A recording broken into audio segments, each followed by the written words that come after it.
Today, we are talking about overeating and 10 ways to stop. Do you have an overeating problem? Yeah, I'd say so. I think most people do. I think we all do. It's a work in progress for everyone, but we like to use the 10 tips we're about to give you to help us with our struggle. Before we get to the list of 10 things though, I think it's important to talk about like the concept of overeating and what it actually is. A lot of people think of it as just like that moment when you're grabbing the chips or whatever, or the excess food that you don't need. That's when the overeating is taking place. I would start thinking about it more like what other factors are contributing leading up to that bad decision. So it's not just all about lacking willpower. It's not like, oh, I don't have it in me to do it. There might be other things that are causing you to overeat without you even thinking about it. I would say it's mostly other things. The moment when you're making the decision is just like a small part of it. So most of our list kind of is going with that theme. 1. This is the biggest one in my opinion and the easiest to start Changing. Sleep. Sleep is huge. Studies have shown that even sleep helps with hunger the following day, helps with decreasing stress, helps with productivity. Try focusing on getting good sleep for like a week and see how your eating patterns change. And it's also an easy thing to track. So you can start tracking your sleep and being like, last night I got a 10-star sleep. The next day I ate perfectly. That happens a lot for me. Or you can be like, the night before, actually this just happened yesterday I want to say. The night before, we were laying in bed, Mega has a show on full volume, so I can't sleep. And then yesterday I didn't eat that well. It just always kind of correlates like that. And start making... Sounded like you just made that my fault instead of... It's my fault. Okay. But yeah, so try tracking sleep with your eating patterns. Yeah, and if you like to stay up late, you know, dial it back like a half an hour, and slowly over time you'll just go to bed earlier. Number 2. Caffeine. Caffeine plays a huge role in suppressing your appetite. No, a huge role? It plays a role. I don't know how huge it is. I kind of just picked something. Caffeine's proven to reduce appetite. It's also proven to increase your metabolic rate. How much is kind of up for debate. I've heard 500 milligrams of caffeine equates to 100 extra calories burned throughout the day. But don't drink 2,000 milligrams of coffee and expect to burn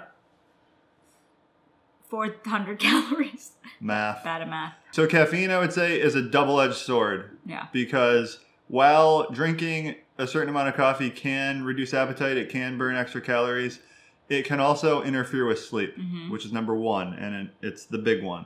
So if that starts happening, I would say caffeine is actually a negative. You can help that by like setting a cutoff period, which I know Matt does. Okay. Maybe experiment with different times if you're unsure what works best for you. If you're not used to drinking caffeine, then you're probably fine cutting it off early. But if you drink it well into the day, dial it back little by little and see how that improves your sleep. I would recommend everyone try this. If you're drinking coffee at 4 p.m., it's interfering with your sleep, whether you think it is or not. You might be able to fall asleep perfectly fine at night, but it doesn't mean you're getting good sleep. Right. And the half-life of caffeine is 8 hours. So if you drink 300 milligrams of caffeine at 6 p.m., that means at 2 a.m., there's still 150 milligrams of caffeine active in your system. That's an issue. So I've experimented with different cutoffs. I feel like I tried 10 a.m. for a long time, but I would kind of get tired out a little too early on in the day. So now I do noon, and I think that's pretty solid. So number 3 is a really big one for me, mindful eating. And so what I mean by that is maybe taking the time to like sit down when you eat a meal as opposed to watching a show or just playing on the computer, because it's easy to just get caught up in what you're doing and not focus on what you're eating, and then you just overeat, or you're not really appreciating the act of it, so you feel like you need to do more. Respect your food. Yes. Instead of just like throwing together like a microwave dinner and then eating in front of the TV, that's no respect for the food, right? You're chatting with your husband on AOL Instant Messenger. You're like, hey, tonight let's do some organic chicken breast with like a nice mushroom reduction. And then you go home, you cook it, you enjoy it, and it's like a process that you're respecting. You're more likely to not overeat. And be satisfied. Don't watch our videos while you eat. Or do. Just keep watching. Number 4. Momentum. Keep it going, guys. Keep it going. Start just building momentum day by day. The best way I know to build momentum is by focusing on how your body feels, and you just want to continue making your body feel great. And you're going to start eating accordingly. And number 5 plays into number 4 a lot. Exercise. This is, in my opinion, a big part of momentum. There's a lot of studies that will show exercise actually does not help with weight loss. And while like 1-to-1, maybe it doesn't. If you put in a solid session at the gym, at least for me, I'm much more likely to respect the gym session and not want to mess it up with my diet the rest of the day. I'm more likely to eat right. We always eat a big salad after the gym because it just feels right. We just worked out super hard. We're chugging water, and then we're just like, I want to fuel that workout with some really good vegetables. It's still like jam-packed with calories, like bacon, eggs, dressing, whatever you want, but like make it a meal that you feel good about. 6. Circadian rhythm. You probably hear this term a lot these days. People are really into it. It is actually, from my experience, pretty beneficial to try getting in tune with your circadian rhythm. Basically just sleeping when your body naturally wants to sleep and, working out when your body naturally wants to work out, things like that. Listening to your body. Listening to your body. It goes along with like intuitive eating too. Like I know for me, time of day when I'm most wanting to work out is like right around noon, 1, somewhere in there. So that's when we try going to the gym now. For a long time, when we were first starting Ketoconnect, I was waking up at like 4:30 a.m. every morning, just trying to be like a hustle type of guy, just get a lot of work done. My eating habits really suffered, and just now I'm starting to like correlate that with, wow, it's because I wasn't supposed to be waking up at 4:30 a.m. So now I just kind of wake up when my body wants to get up, which is more like 6 a.m. Go to bed like 9:30, 10. And it pays off during the day in terms of productivity, in terms of eating, in terms of going to the gym and being motivated. It plays a big role in our entire day. Number 7. Would I eat a hard-boiled egg right now? Ask yourself that question before you have a meal or a snack. I just ate 2. It might not be that food for you, but there's always like a food where it's like, I kind of like this, but if I'm not hungry, I'm not going to eat it. And that's what hard-boiled eggs could be for you. You always kind of want to eat like a chocolate chip cookie, right?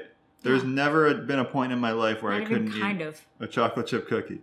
But ask yourself, like, if you want to eat this kind of moderate food that's really just more for fuel, not really for pleasure. Tell us what your test food is. Number 8, alcohol. Not only disrupts your sleep, but if you're drinking the night before, you're more likely to just have no inhibition. So you eat more, you snack more. You don't care what you're doing, you just do it. I think there's a lot of factors at play. I think a lot of it is because alcohol really disrupts your sleep. That's why you're snacking the next day.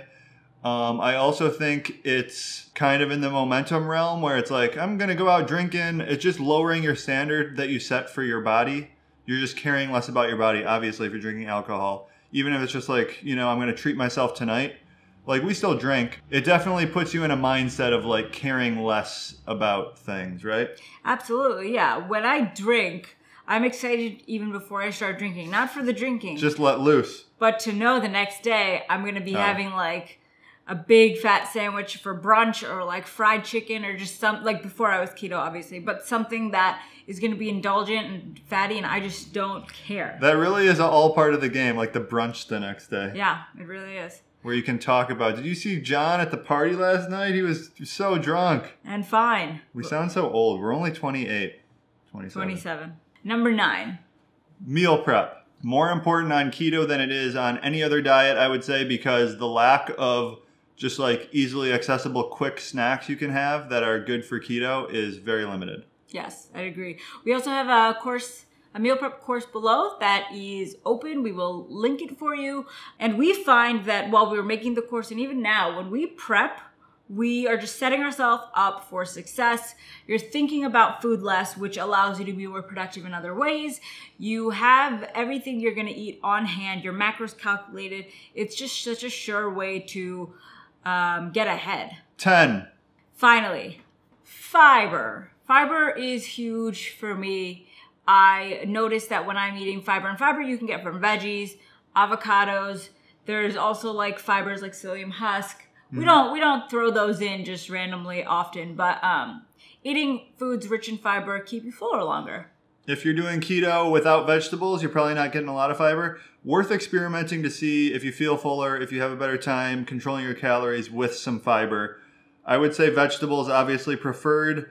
Maybe a tad bit of like additional fiber, but you can really get a lot. Like we eat 20 to 30 grams a day from vegetables. Tons of studies that show fiber intake leads to satiety. Those are our 10 tips. Let us know any additional ones you might have. Link them below or comment them below. All right. See you guys soon. See ya.